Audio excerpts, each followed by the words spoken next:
সুপ্রিয় দর্শক শ্রোতা, ইরান ইসরায়েল মার্কিন যুক্তরাষ্ট্র চলছে হামলা পাল্টা হামলা। ইরানের পক্ষে অবস্থান নিয়েছে রাশিয়া এবং চীন। চীন অত্যাধুনিক অস্ত্র দিয়ে সাহায্য করছে ইরানকে। ইরান ইসরায়েলে ঝাঁকে ঝাঁকে ক্লাস্টার বোমা দিয়ে নিক্ষেপ করে ধ্বংসলীলায় পরিণত করেছে। ইতিমধ্যে মার্কিন যুক্তরাষ্ট্র ইসরায়েলকে হামলা থামাতে অনুরোধ করেছে। ইরান কি শেষ পর্যন্ত ইসরায়েলের সাথে যুদ্ধে পেরে উঠবে? এই সম্পর্কে আপনার মতামত কমেন্টস বক্সে লিখে জানান এবং শুরুতেই থাকবে সংবাদ শিরোনাম পরে বিস্তারিত। ইরান ইসরায়েল উত্তেজনা আরো তীব্র, আবারও ক্ষেপণাস্ত্র হামলার দাবি। আরো বিস্তারিত জানিয়ে দিব। ট্রাম্প মুস্তফা বৈঠকের সম্ভাবনা নাকচ, যুক্তরাষ্ট্রকে কঠোর হুঁশিয়ারি ইরানের। এদিকে রাশিয়া ইউক্রেন সংঘাতের বিপজ্জনক মোড়। আরো জানিয়ে দিব, যুক্তরাষ্ট্র ইরান আলোচনা নস্যাৎ করতে বৈরুতে হামলা চালায় ইসরায়েল। হরমুজ প্রণালীতে মার্কিন সামরিক হেলিকপ্টার বিধ্বস্তর কথা স্বীকার করলেন ট্রাম্প। এদিকে মার্কিন গোয়েন্দা তথ্য, যুদ্ধের ধাক্কা দ্রুতই সামলে উঠছে ইরান, ড্রোন বানাচ্ছে। লেবাননে হামলা হলে বিধ্বংসী জবাবের হুঁশিয়ারি ইরানের।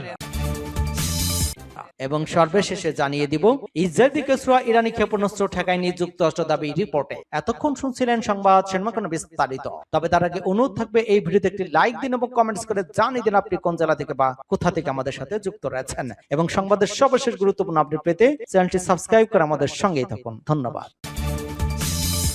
ইরান ইসরায়েল উত্তেজনা আরো তীব্র, আবারও ক্ষেপণাস্ত্র হামলার দাবি। ইসরায়েলের দিকে নতুন করে একাধিক ক্ষেপণাস্ত্র নিক্ষেপ করা হয়েছে বলে জানিয়েছে দেশটির প্রতিরক্ষা বাহিনী। তাদের দাবি, ইরান থেকে সব ক্ষেপণাস্ত্র শনাক্ত করা হয়েছে এবং সম্ভাব্য হুমকি মোকাবেলায় প্রতিরক্ষা ব্যবস্থা সক্রিয় রয়েছে। আইডিএফ জানায়, ক্ষেপণাস্ত্রগুলো ইসরায়েলের ভূখণ্ড লক্ষ্য করে ছোড়া হয়েছে, সেগুলো প্রতিহত করতে দেশটির আকাশ প্রতিরক্ষা ব্যবস্থা কাজ করছে। এর মধ্যে আবার সরাসরি পাল্টা সংঘাতে জড়িয়ে পড়েছে ইরান এবং ইসরায়েল। একে অপর ক্ষেপণাস্ত্র হামলা চালিয়েছে দুদেশ। লেবাননে ইসরায়েলি আগ্রাসনের জবাবে রাতে ইসরায়েলি বিভিন্ন লক্ষ্যবস্তিতে অভিযান চালায় ইরান। এর প্রতিক্রিয়া ইসরায়েল ইরানের ইস্পাহান এবং তাবরিজে হামলা চালায়।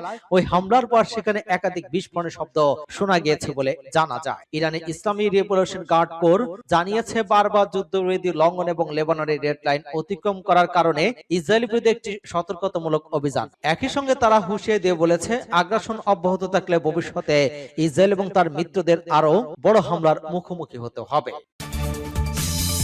ট্রাম্প মুস্তফা বৈঠকের সম্ভাবনা নাকচ, যুক্তরাষ্ট্রকে কঠোর হুঁশিয়ারি ইরানের। মার্কিন প্রেসিডেন্ট ডোনাল্ড ট্রাম্প ইরানের সর্বোচ্চ নেতা মুস্তফা খামেনির সঙ্গে বৈঠকে নিজের জন্য সম্মানজনক আখ্যা দিয়ে সাক্ষাতের যে ইচ্ছা প্রকাশ করেছিলেন তা সরাসরি নাকচ করে দিয়েছেন সর্বোচ্চ নেতা আয়াতুল্লাহ সৈয়দ মুস্তফা খামেনির জ্যেষ্ঠ উপদেষ্টা এবং ইসলামী রেভলিউশন গার্ড কোরের সাবেক প্রধান কমান্ডার মোহসেন রেজাই। সিএনএনকে দেয়া এক সাক্ষাৎকারে তিনি স্পষ্ট জানিয়ে দেন, এমন কোনো বৈঠক হবে না। একই সঙ্গে তিনি যুক্তরাষ্ট্রকে কঠোর হুঁশিয়ারি দিয়ে বলেন, ইরানের বিরুদ্ধে পুনরায় আগ্রাসন চালালে ওয়াশিংটনে এক অন্ধকার এবং অন্তহীন সুড়ঙ্গে প্রবেশ করবে। কারণ মার্কিন প্রশাসন ভালো করে জানে, যুদ্ধের চেয়ে আলোচনা খরচ অনেক কম।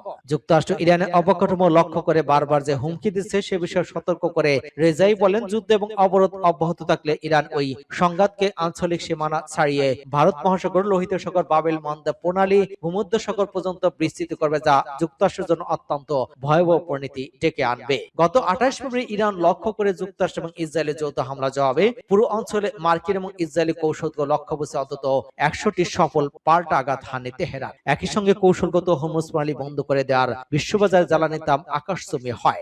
এই পরিস্থিতির মধ্যে গত 7 এপ্রিল ডোনাল্ড ট্রাম্প একতরফা যুদ্ধবিরতি ঘোষণা করেন। চলমান ওই কূটনীতিক অচলাবস্থার জন্য ট্রাম্পকে দায়ী করে খামেনির উপদেষ্টা বলেন, আলোচনার বল এখন আমেরিকার কোর্টে। তবে ট্রাম্পের অস্পষ্ট কথাবার্তা ইরানের ক্ষেত্রে কাজ করবে না। দুদেশের মধ্যকার গভীর অবিশ্বাস দূর করতে ট্রাম্পকে ইসরায়েলের উপর নির্ভরতা কমিয়ে মার্কিন জনগণের স্বার্থকে অগ্রাধিকার দেওয়া এবং স্পষ্ট কথা বলার আহ্বান জানান তিনি। রাশিয়া ইউক্রেন সংঘাতে বিপজ্জনক মোড়।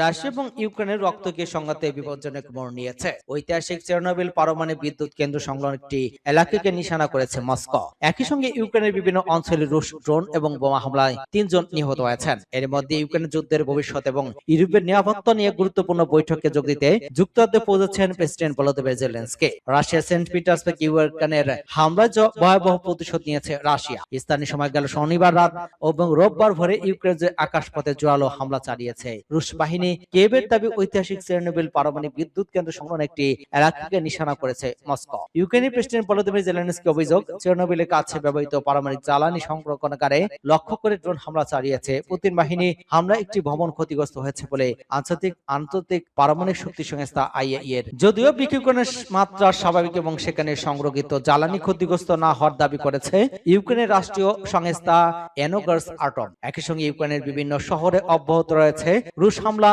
জাপোরিজিয়া অঞ্চলে একটি বাস স্টপে গাইডেড বোমা হামলায় নিহত হয়েছেন কয়েকজন। দিনিপ্রোস্ক অঞ্চলে ড্রোন এবং বিমান হামলায় প্রাণ হারিয়েছেন আরো একজন। ইউক্রেনের দাবি একই রাতে রাশিয়া 236টি ড্রোন হামলা চালিয়েছে, যার অধিকাংশ প্রতিহত করা হয়েছে। অন্যদিকে তারা ইউক্রেনের পূর্বাঞ্চলের সেবাংশ বসতি দখল নিয়েছে এবং শত শত ইউক্রেনের ড্রোন ভূপাতিত করেছে। এর মধ্যে লন্ডনে ফ্রান্স এবং জার্মানি যুক্তরাজ্যের নেতাদের সঙ্গে বৈঠক বসার কথা রয়েছে জেলেনস্কির। ইউরোপীয় ওই মিত্র রাশিয়ার উপর আরো চাপ বাড়ানোর উপায় নিয়ে আলোচনা করবেন বলে জানিয়েছেন পশ্চিমা গণমাধ্যমগুলো। এদিকে ফাইন্যান্সিয়াল টাইমস এক প্রতিবেদনে বলেছে, গেল মাসে কিয়েভ সফরে আসা রুশ জনক রোমান অ্যামস্ট্রম মাধ্যমে পুতিনের কাছে সরাসরি বৈঠকের বার্তা পাঠিয়েছিলেন জেলেনস্কি। প্রস্তাবে যুদ্ধবিরতির সময় মুখোমুখি আলোচনার কথা ছিল, তবে বর্তমানে এমন বৈঠকের প্রয়োজনীয়তা নাকচ করেছে পুতিন। যুক্তরাষ্ট্র ইরান আলোচনা নস্যাৎ করতে বৈরুতে হামলা চালায় ইসরায়েল। যুক্তরাষ্ট্র এবং ইরানের মধ্যে নতুন করে শুরু হওয়া কূটনৈতিক আলোচনা ভেস্তে দিতেই ইসরায়েল এবং লেবাননের রাজধানী বৈরুতে ইচ্ছাকৃতভাবে বিমান হামলা চালিয়েছে বলে গুরুতর অভিযোগ তুলেছে একটি আন্তর্জাতিক মানবাধিকার সংস্থা। আমেরিকা ভিত্তিক মানবাধিকার সংগঠন ডন দাবি করেছে, ইসরায়েলে ওই আকস্মিক আগ্রাসন মধ্যপ্রাচ্যে নতুন করে চরম উত্তেজনা সৃষ্টি করেছে এবং এটি পুরো অঞ্চলকে একটি বড় ধরনের সংঘাতের দিকে ঠেলে দিতে ভূমিকা রাখছে। সংগঠনটির নির্বাহী পরিচালক ওমর সাকির এক আনুষ্ঠানিক বিবৃতিতে জানিয়েছেন, ইসরায়েল ওই যুদ্ধাঙ্গী আচরণে মার্কিন প্রচুর অসন্তোষ প্রকাশ করেছেন বলে খবর বেরিয়েছে। তা আদতে মাঠ পর্যায়ে কোনো ইতিবাচক প্রভাব ফেলবে না। তিনি স্পষ্ট করেন, হোয়াইট হাউস যতক্ষণ না পর্যন্ত তেল আবিবের উপর তাদের মূল ক্ষমতার উৎসগুলো ব্যবহার করছে ততক্ষণ পর্যন্ত এমন মৌখিক আপত্তি কোনো কাজ হবে না। মানবাধিকার সংস্থার ওয়াশিংটন অনতিবিলম্বে ইসরায়েলের কাছে সব ধরনের অস্ত্র এবং সামরিক সরঞ্জাম সরবরাহ স্থগিত করার জোর দাবি জানিয়েছে। একই সাথে ইসরায়েল বাহিনীর সাথে মার্কিন গোয়েন্দা তথ্যের পারস্পরিক আদান প্রদান এবং সহযোগিতা সম্পূর্ণ বন্ধ করার আহ্বান জানানো হয়েছে। ডন তাদের বিবৃতিতে উল্লেখ করেছে, ইসরায়েলি আগ্রাসন থামাতে এবং বিধ্বংসী যুদ্ধ স্থায়ী বন্ধ করতে হলে আমেরিকাকে অবশ্যই তাদের ওই কৌশলগত প্রভাব এবং চাপ প্রয়োগ করতে হবে। হরমুজ প্রণালীতে মার্কিন সামরিক হেলিকপ্টার বিধ্বস্তের কথা স্বীকার করলেন ট্রাম্প। মার্কিন প্রেসিডেন্ট ডোনাল্ড ট্রাম্প স্বীকার করেছেন যে হরমুজ প্রণালীর কাছে যুক্তরাষ্ট্রের একটি সামরিক অ্যাটাক হেলিকপ্টার বিধ্বস্ত হয়েছে। স্থানীয় সময় সোমবার গভীর রাতে নিউ ইয়র্ক জন কেপ এনডি আন্তর্জাতিক বিমানবন্দরে সাংবাদিকদের সাথে আলাপে ট্রাম্প ওই মন্তব্য করেন। ওয়াশিংটন ইসলামিক প্রজাতন্ত্র ইরানের সাথে ক্রমাগত যুদ্ধবিরতি চুক্তি লঙ্ঘন করার পর তেহরানের চূড়ান্ত প্রতিশোধমূলক পদক্ষেপের মধ্যে এই খবরটি সত্যতা নিশ্চিত করা হলো। এর আগে দ্য নিউ ইয়র্ক টাইমস এক প্রতিবেদনে জানায় যে ওই দিন সকালে কৌশলগতভাবে অত্যন্ত গুরুত্বপূর্ণ ওই জলপথের কাছাকাছি এলাকায় একটি মার্কিন আকাশযান বিধ্বস্ত হয়েছে। ঘটনার সাথে সংশ্লিষ্ট দুই ব্যক্তির বরাত দিয়ে দৈনিকটি জানিয়েছে, ওই দুর্ঘটনার আসল কারণ কি তা এখনো স্পষ্ট।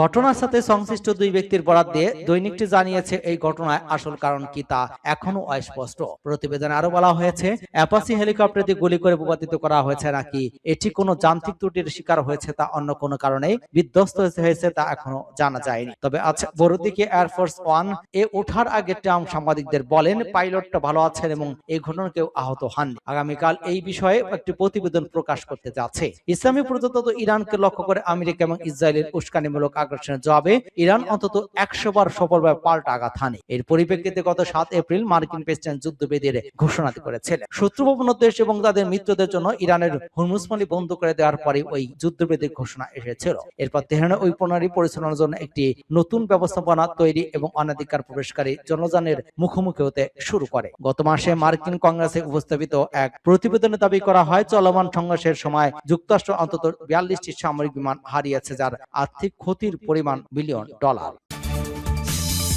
মার্কিন গোয়েন্দা তথ্য, যুদ্ধের ধাক্কা দ্রুতই সামলে উঠেছে ইরান এবং ড্রোন বানাচ্ছে। প্রত্যাশা ছিল দ্রুত গতিতে নিজেদের সামরিক সক্ষমতা পুনরুদ্ধার করেছে ইরান। এমনকি গত এপ্রিল থেকে যুদ্ধবিরতির মধ্যে ড্রোন বানানো শুরু করে দিয়েছে, এমন খবর পেয়েছেন যুক্তরাষ্ট্রের গোয়েন্দা কর্মকর্তারা। গোয়েন্দা সূত্র সংশ্লিষ্ট দুটি সূত্র সিএনএনকে জানিয়েছেন, যুক্তরাষ্ট্র এবং ইসরায়েলের হামলায় ক্ষতিগ্রস্ত সামরিক সক্ষমতার কিছু অংশ ইতিমধ্যে পুনর্গঠন শুরু করেছে তেহরান। আর 4টি সূত্র বলেছে, পুনরুদ্ধারের গতি যুক্তরাষ্ট্রের প্রাথমিক অনুমান আছে অনেক বেশি। গোয়েন্দা তথ্যের সহায়তায় পরিচিত সূত্রগুলোর মতে চলমান সংঘাতের সময় ইরানের অনেক ক্ষেপণাস্ত্র ঘাঁটি, ক্ষেপণাস্ত্র উৎক্ষেপণ যন্ত্র এবং অস্ত্র কারখানা ধ্বংস হয়েছিল। এখন সেগুলো আবার সচল করা হচ্ছে। প্রেসিডেন্ট ডোনাল্ড ট্রাম্প আবার হামলা শুরু করলে মধ্যপ্রাচ্যের যুক্তরাষ্ট্রের মিত্রদের জন্য ইরান এখনো বড় হুমকি হয়ে উঠতে পারে। ইরানের সামরিক সক্ষমতা পুনরুদ্ধারের অগ্রগতি, মার্কিন এবং ইসরায়েলি হামলার কার্যকারিতা নিয়ে নতুন প্রশ্ন উঠেছে। কারণ আগে দাবি করা হয়েছিল ইরানের সামরিক সক্ষমতা গুড়িয়ে দেওয়া হয়েছে, দীর্ঘদিনের জন্য তারা আর ঘোরাতে দাঁড়াতে পারবে না। মার্কিন প্রশাসনের এক কর্মকর্তা সিএনএনকে বলেছেন, ভিন্ন ধরনের অস্ত্র তৈরি করতে ভিন্ন ভিন্ন সময় লাগতে পারে, তবে আগামী 6 মাসের মধ্যে ইরান তাদের ড্রোন হামলার সক্ষমতা পুরোপুরি ফিরিয়ে দিয়ে আনতে পারে। তিনি আরো বলেন, গোয়েন্দা সংস্থাগুলো কতটা অনুমান করেছিল ইরান তার চেয়ে দ্রুত অগ্রগতি করেছে। লেবাননে হামলা হলে বিধ্বংসী জবাবের হুঁশিয়ারি ইরানের। ইসরায়েলের বিরুদ্ধে সামরিক অভিযান আপাতত স্থগিত করার ঘোষণা দিয়েছে ইরান, তবে একই সঙ্গে তেহরান সতর্ক করে জানিয়েছে লেবানন সহ অঞ্চলের ইসরায়েলের সামরিক হামলা অব্যাহত রাখতে তারাও কঠোর ব্যাপক প্রতিক্রিয়া জানাবে। ইরানের সামরিক বাহিনী এক বিবৃতিতে জানায়, লেবাননের জনগণের প্রতি সমর্থন জানিয়ে তারা ইসরায়েলের বিরুদ্ধে একটি বেদনাদায়ক জবাব দিয়েছে। দেশটির আধা সরকারি বার্তা সংস্থা তাসনিম নিউজ ওই বিবৃতি প্রকাশ করেছে। বিবৃতিতে বলা হয়, ইরানের শক্তিশালী সশস্ত্র বাহিনী নিপীড়িত লেবাননের জনগণের পক্ষে দাঁড়িয়ে এই দখলদার শাসনের বিরুদ্ধে কঠোর জবাব দিয়েছে। তবে ইরান স্পষ্ট করে জানিয়েছে, বর্তমান পর্যায়ে সামরিক অভিযান স্থগিত করা হলেও পরিস্থিতি অবনতি হলে তারা আরো শক্তিশালী পদক্ষেপ নেবে। বিবৃতিতে আরো বলা হয়, যদি আগ্রাসনমুখ শত্রুতামূলক পথ গমনকাণ্ড অব্যাহত থাকে, বিশেষ করে দক্ষিণ লেবাননের, তাহলে আগের যে কোনো সময়ের তুলনায় আরো কঠোর এবং বিধ্বংসী চূর্ণ বিচ্ছিন্ন করে দেওয়ার মতো ব্যবস্থা গ্রহণ করা হবে। এদিকে ইসরায়েল ও ইরানের হুঁশিয়ারি জবাবে কঠোর অবস্থান রেখেছে। সোমবার দেশটির প্রধানমন্ত্রীর কার্যালয়ের মন্ত্রিসভার সদস্যদের উদ্দেশ্যে পাঠানো এক বার্তায় জানায়, তেহরান যে নতুন সমীকরণ তৈরি করে হতে যাচ্ছে তা ইসরায়েল কোনোভাবেই মেনে নেবে। ইসরায়েল থেকে সুরাক ইরানি ক্ষেপণাস্ত্র ঠেকায়নি যুক্তরাষ্ট্র, দাবি রিপোর্টে। ইরান থেকে ইসরায়েল থেকে সুরা ব্যালিস্টিক ক্ষেপণাস্ত্র প্রতিহত যুক্তরাষ্ট্র কোনো ধরনের বাধা প্রদান করেনি বলে জানিয়েছেন এক মার্কিন কর্মকর্তা। ওই বক্তব্যে ইসরায়েলি আগের দাবির সঙ্গে সরাসরি সাংঘর্ষিক, যেখানে বলা হয়েছিল যে যুক্তরাষ্ট্র ইসরায়েলের আকাশ প্রতিরক্ষা কার্যক্রম সহায়তা করেছে এবং কিছু ইরানি ক্ষেপণাস্ত্র ভূপাতিত করেছে। মার্কিন কর্মকর্তার বরাতে সিএনএন জানিয়েছে, ইরানের করা ছোড়া ক্ষেপণাস্ত্রগুলো কোনটি প্রতিহত করতে মার্কিন বাহিনী অংশ নেয়নি। সাম্প্রতিক সংঘাতের প্রেক্ষাপটে এটি একটি গুরুত্বপূর্ণ পরিবর্তন হিসেবে দেখা হচ্ছে, কারণ অতীতে ইরান ইসরায়েলের উত্তেজনার সময় যুক্তরাষ্ট্র নিজস্ব বিপুল সংখ্যক ক্ষেপণাস্ত্র প্রতিরক্ষা ব্যবস্থা ব্যবহার করে ইসরায়েলের দিকে ধেয়ে আসা ইরানি ক্ষেপণাস্ত্র প্রতিহত করেছিল। সোমবার সকালে এক ইসরায়েলি সামরিক কর্মকর্তা দাবি করেছেন, ইসরায়েলের আকাশ প্রতিরক্ষা কার্যক্রম যুক্তরাষ্ট্র সহায়তা করেছে এবং ইরানের কিছু ক্ষেপণাস্ত্র ভূপাতিত করেছে। তবে পরবর্তীতে মার্কিন কর্মকর্তার বক্তব্য থেকে ওই দাবি নাকচ করে দেওয়া হয়। এই পরস্পর বিরোধী বক্তব্যের ফলে ইরান ইসরায়েলি সংঘাতের সাম্প্রতিক পর্বে যুক্তরাষ্ট্রের সরাসরি সামরিক সম্পৃক্ততা নিয়ে নতুন প্রশ্ন তৈরি হয়েছে। বিশেষজ্ঞদের মতে ওয়াশিংটনের এই অবস্থান ইঙ্গিত দিতে পারে যে যুক্তরাষ্ট্র বর্তমান সংঘাতের বিস্তার রোধে আরো সতর্ক অবলম্বন করেছে এবং সরাসরি সামরিক হস্তক্ষেপ থেকে দূরে থাকার চেষ্টা করছে।